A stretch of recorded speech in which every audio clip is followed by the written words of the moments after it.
अब ये बात हमें भी डूम्सडे के अंदर ही पता चलेगा। जितने भी सुपर हीरो अभी तक हमने एमसीयू के अंदर देखा है वो सारे के सारे विलन है और जो डूम है वो रियल हीरो है। और ये कहानी शुरुआत होगा तब जब डूम को पता चलेगा जितने भी अभी तक हमने यूनिवर्स देखा है, जैसे कि 828 यूनिवर्स, 838 यूनिवर्स, 616 यूनिवर्स या डेडपुल वाला यूनिवर्स, ये सारे के सारे यूनिवर्स एक ही हुआ करता था। लेकिन एक बीच में दोगला ऐसा कैरेक्टर आया जिसने सारे यूनिवर्स को अलग अलग करके अपने अपने यूनिवर्स पे राज करना स्टार्ट कर दिया, जो कि और नहीं ह्यू रिमेन्स था। अब ये बात जैसे डूम को पता चलेगा तो वो स्टार्ट कर देगा इनकर्जन को। टेक्निकली हम इसे इनकर्जन बोलेंगे लेकिन ये टेक्निकली रिसेट होगा, जहाँ पे डूम का प्लान होगा सारे यूनिवर्स को फिर से यूनाइट करके एक यूनिवर्स बना दिया जाए जहाँ पे सारे सुपर हीरो को एग्जिस्ट करे, जैसे कि Avengers, X Men, Fantastic Four, etc दाल भात। अब इस प्लान के अंदर बहुत सारे सुपर हीरो डूम का साथ देंगे लेकिन वहीं पे बहुत सारे सुपर हीरो उसके अगेंस्ट खड़ा होंगे। लेकिन सीक्रेट वॉर के अंत तक हमें देखने को मिलेगा बैटल वर्ल्ड, जिसे टेक्निकली हम बैटल वर्ल्ड कहेंगे, लेकिन वो होगा एक ऐसा टाइमलाइन जहाँ पे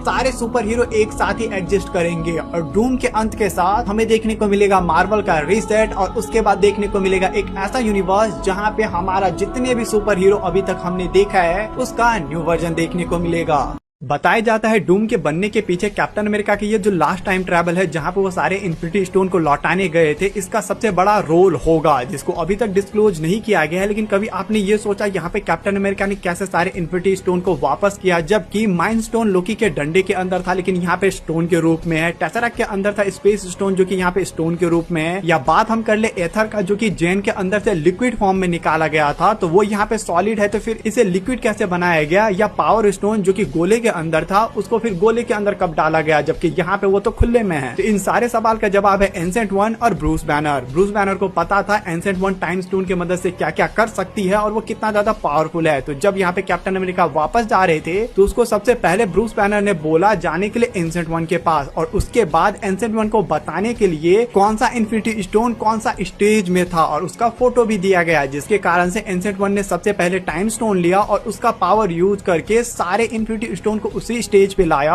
जिस स्टेज पे उसको होना चाहिए था। और उसके बाद कैप्टन अमेरिका एक एक करके सारे इन्फिनिटी स्टोन को अपने प्लेस पे रख दिया। लेकिन मेरे हिसाब से सोल स्टोन जो है ना उसको वापस नहीं किया जा सकता था। तो क्या उसके कारण से डूम बना है? आप लोग मुझे बता दो।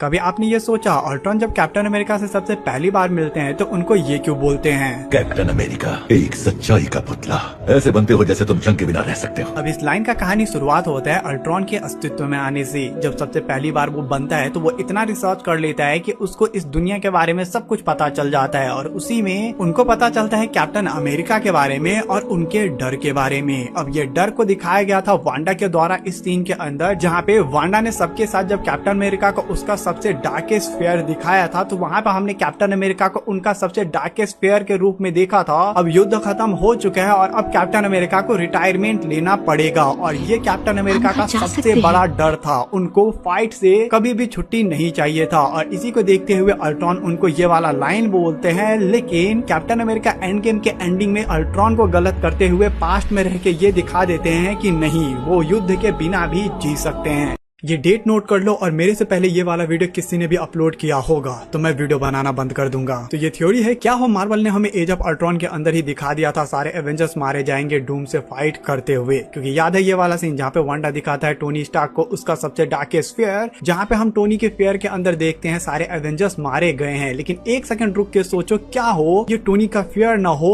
रियलिटी हो, यानी कि देख तो रहा है ये टोनी लेकिन वो अपने वेरिएंट के अंदर, और ये वाला जो टोनी है उसके सामने सच में सारे एवेंजर्स मरे हैं और वही चीज को देख रहा है अपना ये वाला टोनी। क्योंकि हमें वांडा मल्टीवर्स ऑफ मैडनेस के अंदर ये बताया है मार्वल ने, सारा सपना जो कैरेक्टर देखता है एमसीयू के अंदर वो उसका वेरिएंट का रियलिटी होता है। तो सोच के देखो, ये ड्रीम नहीं रियलिटी होगा टोनी स्टार्क का किसी और टाइमलाइन के अंदर, जिस टाइमलाइन के अंदर जब 2012 में एवेंजर्स ने टाइम ट्रेवल किया होगा तो उसके बाद लोकी एस्केप कर गया होगा, क्योंकि हमने टीवी के अंदर मल्टीपल्स लोकी देखा था। तो सोच के देखो, फैंटास्टिक फोर की तरह इस यूनिवर्स का एवेंजर्स बहुत ज्यादा स्मार्ट है और उन्होंने पहले ही टाइम मशीन डिस्कवर कर लिया और एक ऐसा भी मशीन बना लिया है जिसके मदद से वो लोग टीबीए में ट्रैवल कर सकते हैं लोकी को ट्रैक करते हुए। तो वो लोग टीबीए पहुंचे होंगे जहाँ पे लोकी को प्रून कर दिया गया होगा, तो उसके बाद वो लोग वॉइड में पहुंचे होंगे और उसके बाद सिटाडेल के अंदर जहाँ पे ये वाला कैंग द कॉन्करर बैठा हुआ था और वो जैसे देखता है एवेंजर्स को तो उसको पीट पीट के वहीं पे खत्म कर देता है और यहीं पे अपना थॉर भी होता है जिसके बारे में ये कैंग द कॉन्करर यहाँ पे बोला था एंटमैन को। तो तुम एक अवेंजर हो, तुम वही हो ना हथौड़े वाले।